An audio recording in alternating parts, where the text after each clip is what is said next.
India is the world's largest democracy, and the country is scheduled to hold at least 4 state elections before the general elections scheduled for May 2019. In 2018 alone, there were 4 state elections held till May, and in 2017, there were 7 elections including the demographically important one for Uttar Pradesh state. During the general election, at least 1 crore people are involved in the election process, and while this is generally regarded as a grossly understated figure, it provides perspective assessment of the number of man-hours spent on elections. Other disruptions during electoral procedures include disruption from campaigning, deployment of security staff for related gatherings, and even diversion of transport resources. One of the probable solutions to combat this has been calls for uniform election dates in the country, but there have been dissenting voices against them. In this episode, we look at the potential disruptions and implications of the electoral cycle in India and how the Indian economy and the corporate sector should factor elections in their operational considerations. Hello and welcome to another episode of India Risk Report, and in this episode we are looking at the election-related risks to Indian society and to the Indian economy, particularly because in this year itself we are expecting at least 4 more major elections before India finally decides to go for the next round of general elections in 2019. When exactly will be defined much later. But what really strikes out as important is that each elections at the state level have 2 consistently common factors. One is that they are massive exercises of the state machinery leading to huge resources, manpower and money being deployed to achieve election results. And secondly, many disruptive events could follow as part of an exercise to divert attention from key areas of debate and attention during the election. And we have 2 experts who both understand the whole disruptive process, and one particularly, Dr. Vikram Singh, former DGP of UP Police, has had hands-on experience in dealing with the election process and the state machinery and politicians. So, Dr. Singh sir, I'll come to you after introducing my other guest, who is Gary Singh. Gary Singh, who comes regularly on our show, is president of IRIS, and a man who's recognized across the corporate sector as a man with considerable experience in understanding the phenomena of risk to society and to the economy. But Dr. Singh, my first question to you is, so what are these disruptive patterns that you see that are becoming common to all elections? And just draw a little more to it to say that, you know, these kind of rioting which takes place on one pretext or another, whether it is a film which is named incorrectly or whether it is about a particular community which is getting more attention and favor by the center, all leads to massive damage to the economy and of course to human lives. Why? Is this something that was always there, or is this something which is new now and is a phenomenon that is there to stay? Mr. Raza, with my hands-on experience, as you very rightly said, for the last 40 years, I have seen elections and handled them very, very closely. I don't say that these things were not there 40 years ago, but in a very subtle manner. Today in the gross manner, because the stakes are so high and the fight is so intense that no holds barred. What has happened in West Bengal is an indication of the fact that how bitterly fought, how really well fought these battles are, and no holds barred, as I said when I reiterate that money and muscle are the words used by the Election Commission. Therefore, anything that pulverizes and can be a potential advantage, therefore, so be it. I will resort to that gimmick, whether it's legal, extra legal or illegal. And unfortunately, the free use of money beyond the legitimate and permissible limits, as you would see, the recoveries made in West Bengal and Karnataka, if they are any indications, I would say things are going from bad to worse day by day.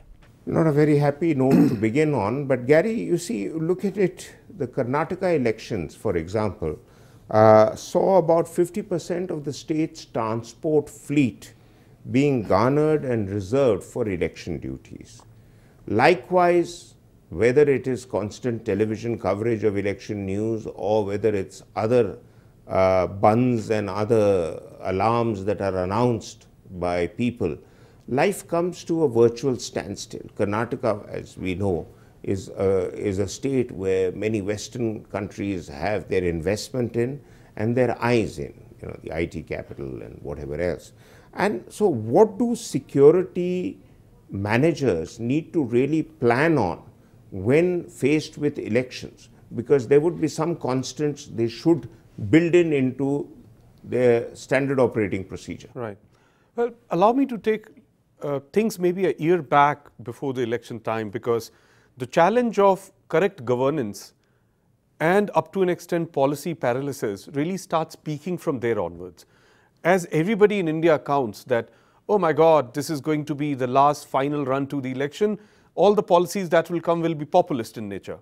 Well, I'm still waiting for a day when the policies are really made for the country, but obviously in the last 1 year they become more populist and they become more focused towards the vote bank. Not only the challenge of those policies, but even trust on those policies.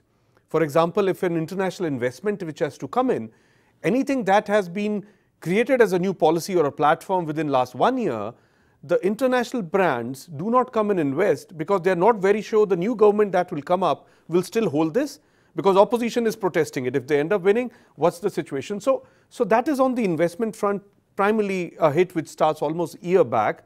Then coming to the challenges which we often these days witness during the election or just before the election, the challenges of complete machinery, whether administrative or law enforcement, busy handling the election, definitely leaves the corporate very naked and unprotected in terms of anything that they're facing.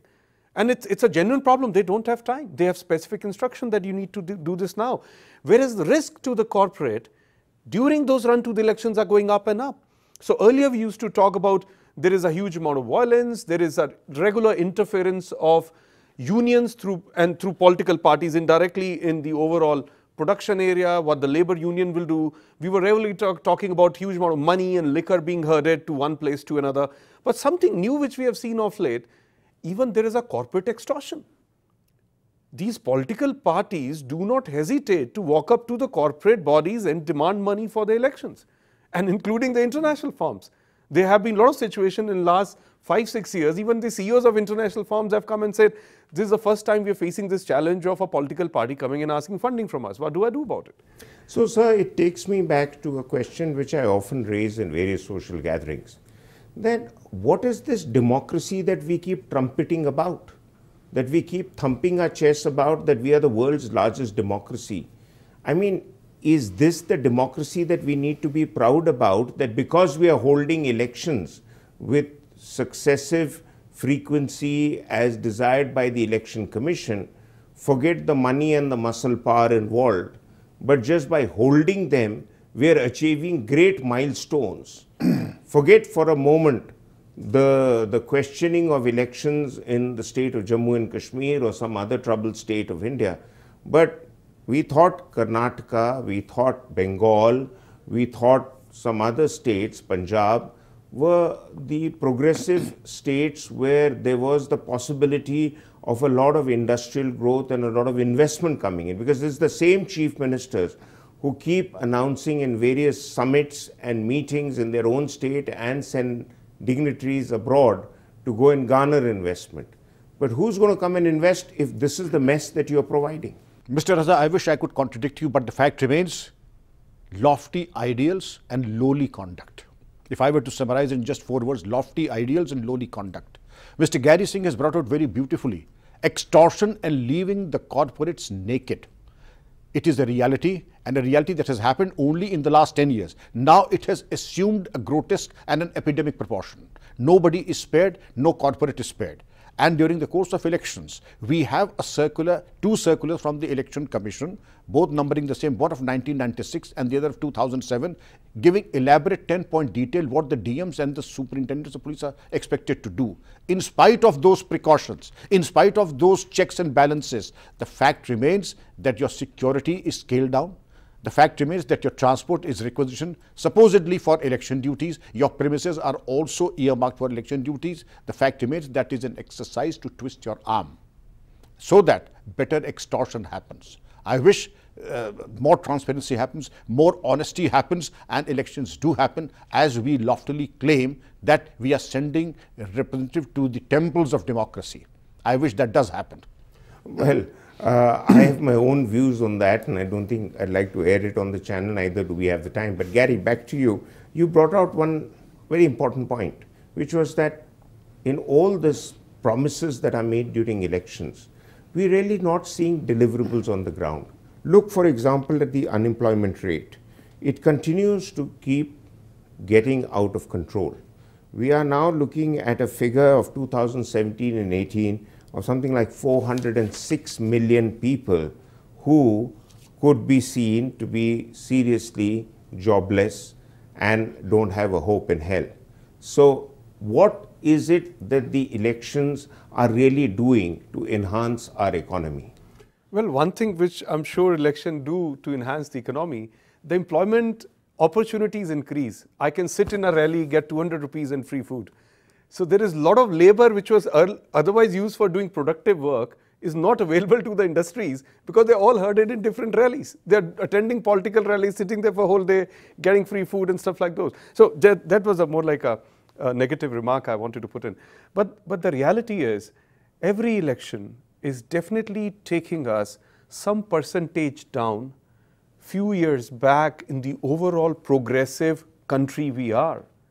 And the biggest culprit here is because it is more important to satisfy their vote banks than to satisfy this country, its economy and citizens. Well, on that note, we need to go in for a break, and we'll come back after a break to look at issues about criminalization of politics, issues related to what really are the challenges that politics presents to our corporate environment, and most importantly, is there a forecast for the future? But that after a break.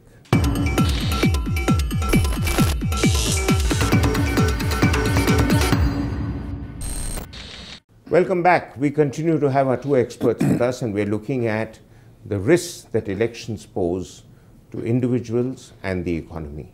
Dr. Singh sir, criminalization of politics has been a role which has challenged investor sentiments like no other. And Gary just brought out some realities. I'm sure you know a lot more, and you'll be discreet enough not to narrate all of them. But what is the way out? Because you did mention that, there are a list of instructions from the Election Commission to the DM, to the head of police and others. But really, can the police and the DM challenge the political frontrunners, not knowing who will be their boss tomorrow? Very well put, Mr. Raza. The 10-point instructions given by the Election Commission in 1996 says, point number 1, no license to be issued. Point number 2, recover all licensed weapons. Number 3, keep an eye on habitual offenders, history sheeters, those with a criminal record. Now, the last point that it says is that keep a watch on habitual offenders, criminal activity. But it is easier said than done. 15 years ago, the slogans that would have landed a political person in jail are just acceptable. Our tolerance level to nonsense and absolutely outrageous slogans are now acceptable. Now, it is also an accepted fact that money, muscle and the mafia also interpenetrate each other in a manner that they almost become an election fabric. It is difficult to distinguish one from the other. And I don't say it is just one political party. It is difficult to find any political party that does not rely on money, muscle and this kind of a mafia power. Now, the police, I don't think it is there in the police. You may have all the paramilitary forces, but they are only there for a short while.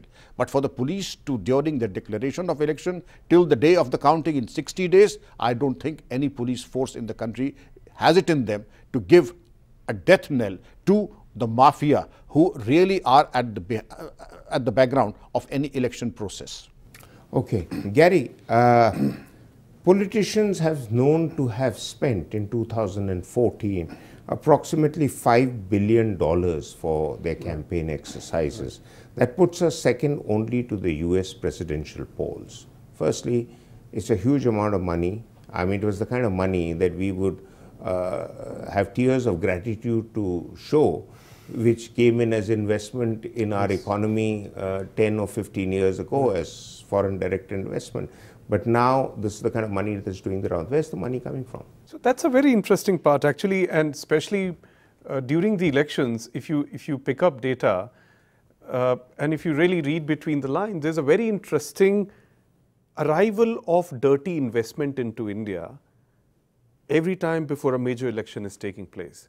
So while I mentioned earlier, none of the major brands invest, but that doesn't mean the investment coming down is getting lowered. There are situations when these political parties use the original channels for bringing money for doing business, and it gets pumped into the election process for running their campaigns or getting people cash for vote situation and things like those. So money is coming huge. There are international channels of creating investment channels, putting new businesses up, getting a large amount of money, and you will find soon after the election, a lot of these investment channels and a lot of these companies which get created are nowhere to be seen after that. So there is a major channel of getting the international funds, because we often talk about Hawala and other aspects. Why to risk yourself if you can really bring the official channel in? Number two, the huge amount of cash which all of a sudden goes missing, right? We were talking about this cash going missing from rest of the country, especially north, a month back because there was a major election in south. So you can imagine how nice control these political parties and people have on the overall cash movement. So when the demonetization was taking place, that, oh no, there are common people who are running the tax and all, I think the maximum amount of cash hoarding is actually done by politicians themselves. So whether it's international funding or local cash, they are the masters. So don't have to worry about it. And there were assertions made to that effect by many other people that the demonetization itself was an exercise to clean up the coffers of political parties. But Mr. Singh, sir, you and I, at least on this show, share one thing in common, a sense of gloom about what India is sliding towards as we happily beat our drums election after elections. So what are your projections for the near future? I wish I could have been a little more optimistic, but what has happened in the recent elections does not give me any encouragement or does not give me any reassurance whatsoever. The disappearance of cash, the conduits, the hawala, the large amounts of cash recovered, the large amount of illegitimate things that were recovered, and the number of killings in West Bengal, I don't see any rainbow in the horizon till now. I wish the Election Commission exercises its superintendence, the police and the administration are accountable only to their conscience and to the constitution and not to the manifesto of any political party. And Gary, that Dr. Singh's assertion, and if you have something more to add to it, but equally important, is that the argument that while there is violence in political circles and politicians and political parties have been allegedly known to have used violence of sorts to further their political agenda, apparently that violent incidents in the country have been more or less static over the last few years around the elections. Now, is that a statistic that we would like to believe, or is that another spin that has been thrown up? So, a lot of time we actually rely upon the data which is available with the police agencies in terms of FIRs filed. So if something doesn't reaches till FIR, it is not existing as a crime which has possibly taken place. And if you carefully notice, a lot of these violence incidents which are taking place during the run to the election, these are not really getting recorded in the manner. But well, we need to credit media sometime. A lot of time we only say that they are bad, but you look at the total violence reports published in media. And they're all digital media these days. The moment you do a comparative analysis, you will find the violence is going almost sometimes more than double, let's say 1 or 2 months before the election than it normally had existed. So violence going up is a fact. How it's recorded and not getting computed is a data liability we can call it as of now. So, Dr. Singh, it's also said that elections are not just disruptive in terms of violence, in terms of transport fleets being garnered, in terms of the threat to businesses because of days off because of voting, etc., but also the number of people involved in making the election process happen. And general elections, which should happen next year, would require about 1 crore people or more to make sure that the election process goes through smoothly. Now, is that A, a fair number, or is that an understatement? And B, how many days of working man hours do we stand to lose just to have the election process going on, not just the general election, but a number of state elections year on year? Election as an exercise is an exercise that impacts all of us, and it disrupts our normal life as nothing else does. Now the number of man hours is difficult too, because nothing else happens except elections. Schools don't run, colleges don't run, teaching doesn't happen, business doesn't happen the way it should happen. The only thing that happens is, number 1, rallies. Number 2, sloganeering. Number 3, rioting. Number 4, allegations and counter allegations. Normal life is disrupted in a manner that it is difficult for you and me and common citizens even to get a wink of sleep during the period. So the moment there is a notification of the general election, till the victory elections 24 hours after the declaration of results, life is absolutely not normal. And the number of man hours that you suggest, what is projected, I would say twice as much, is the loss of man hours and the normal life. Very quick point, because you've got to wind up. So just to share and compare this to the corporate world, if I am a corporate leader or a security manager, my resources start going down to even run my normal operations. My business continuity and resiliency of operations get disturbed. My cost of doing business goes up. So if I am a corporate manager, I need to look for additional resources in the election year. I need to brush my SOPs and maybe create specific action point during election, what we'll do, how we will manage the complete security process, how we will ensure the complete movement of vehicles if I'm running in a BPO or an IT segment. So I need to look at those aspects, because my business continuity will impact my resiliency of ops, and my cost of doing business in the election is going to go up. Well, quite clearly, elections, apart from the time they take up and the energy they take up, importantly, they do impact quite considerably on our economy through the manpower, the man hours, and the many other disruptions that they bring to bear. And I wish to thank both our guests for their enlightened views, and we'll be back next week with another episode. Until then, goodbye.